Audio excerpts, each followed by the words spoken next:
competition right now. No competition.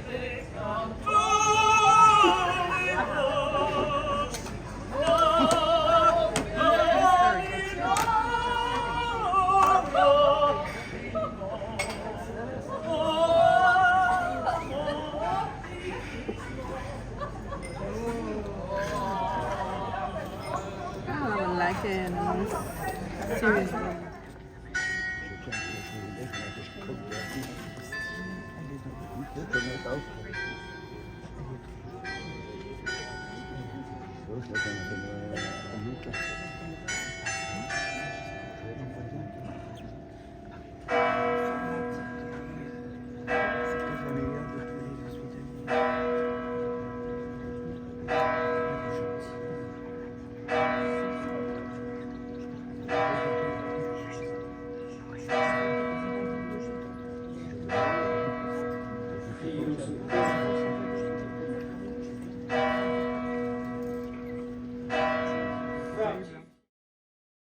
Little mass in the crypt of the same church that we celebrated yesterday.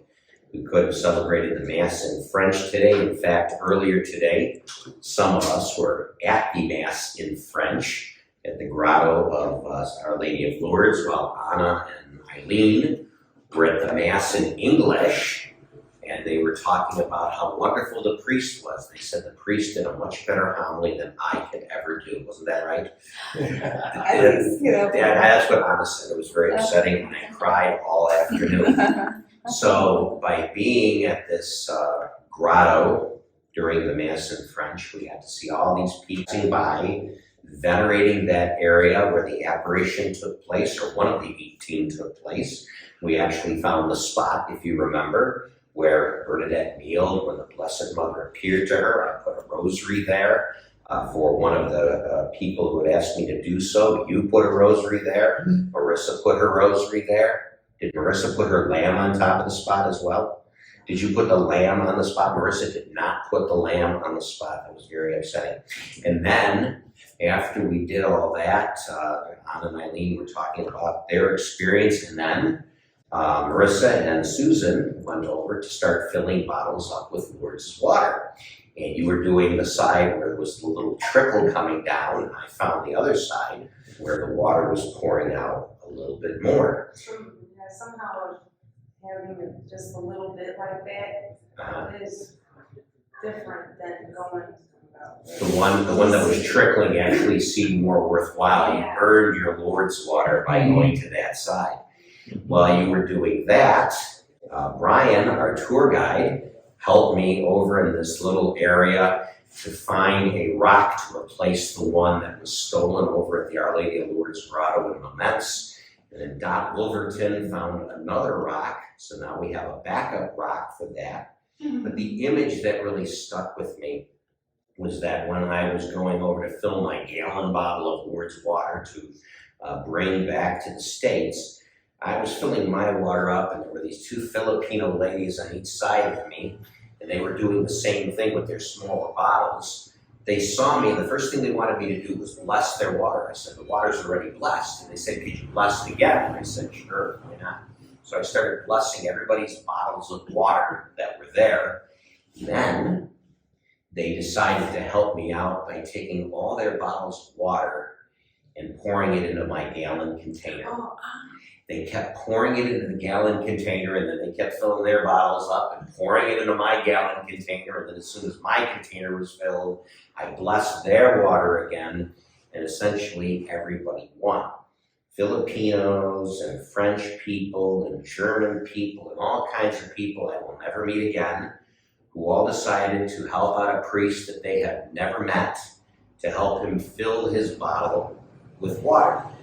I thought about that because, you know, we are all coming from different cultures, different places in the theological spectrum, and yet we've all come together because the mandate in our gospel is that all of us do, based on our talents, gift, fill up each other's water bottles to make sure that we are sharing our faith and sharing our love with each other, maybe from different places, but it's the same God and it's the same faith.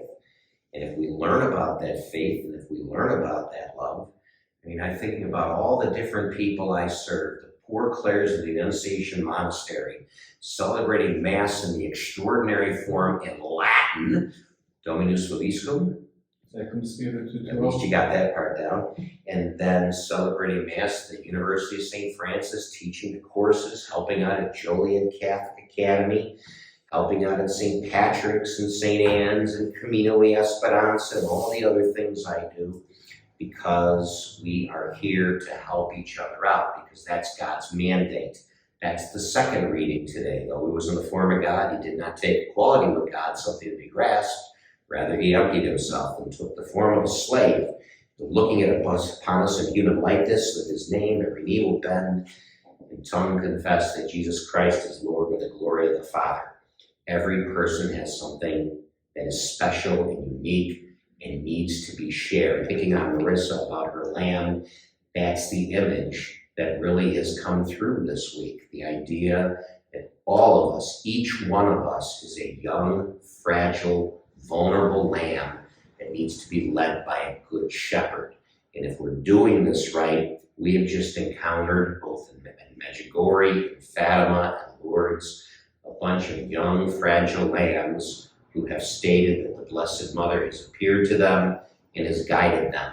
Not to the older adults, not to the more mature people, but to those who are young and innocent and beautiful.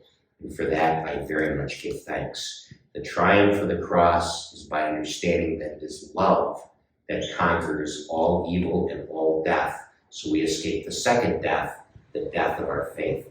Very much thankful for all of you just being here. I know it's a small group, and I know it's a different group with different places on in the theological spectrum, but it's all about God, it's all about love. And it's all about giving thanks to all of you for helping me in the ministries that I offer for the people I serve. Let's continue to pray for all these wonderful people, whether it be in Morris, whether it be in Seneca, whether it be at the other end of the diocese, in Laments and St. Anne, and everywhere in between. Let us never forget about those we serve, and let us take this love, the Spirit of God, and share it with the people that we meet. This is our prayer.